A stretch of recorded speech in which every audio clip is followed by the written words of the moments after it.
There was nothing I wanted to do that I didn't do. There was one thing that I had the opportunity to do that I didn't do, that I regret. And it predated the Attitude Invasion and the DX thing.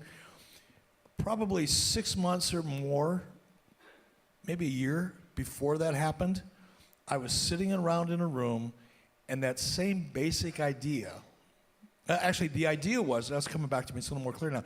The idea was not to, show up in a tank and dress up like army men and, that kind of stuff, even though that was cool. The idea was we were going to get tickets. We were going to have proxies buy tickets, because we knew we couldn't do it. We were going to buy front row tickets facing the hard camera, and we were all going to show up during a live show and just sit there and wave like goofy idiots and screw it up. That idea happened 6 months or a year before the DX invasion, and I was pretty close to doing it, and to this day, I wish I could recall why I didn't, but there was no real good reason why not to. We went so far as to find out where they were going to be and when tickets went on sale and what promoters we could kind of pay off to buy those tickets for us and how to get. So we actually thought through it quite a bit, and for whatever reason, I elected not to do it. Nobody told me I couldn't. It was my decision, but damn, I wish I would have done it. One of the other rumors that goes around is obviously one of the things that turned the tide for WWE was getting Mike Tyson for WrestleMania 14 with Steve Austin and Shawn Michaels. But there's a rumor that you either had talks or were offered something with Mike Tyson before that. Is there any truth to that?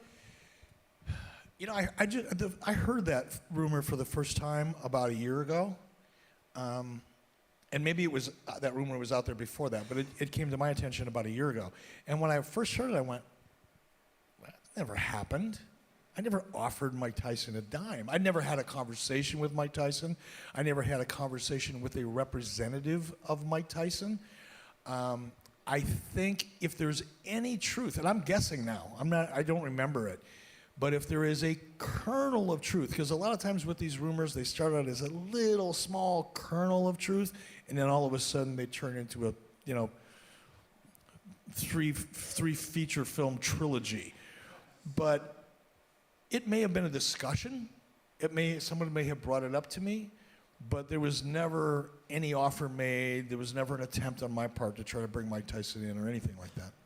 In fact, I'll tell you where I was at. When I heard that Mike Tyson was doing something with WWE, a good friend of mine who's now departed, Zane Bresloff, he used to work for WWE, but he had a lot of inside connections at WWE. He knew everything that was going on there, and he let me know because he worked for me. He was a loyal guy, and I was taking flying lessons at the time, and I was at an airport, getting flying instructions, and I just broke for a couple hours, and I got a text, because I didn't even have a cell phone back then. I got a text on a pager, and I called Zane from a payphone, which you couldn't even find now in an airport if you had to.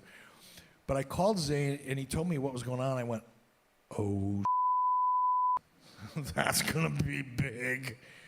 But that's the extent of my recollection of Mike Tyson.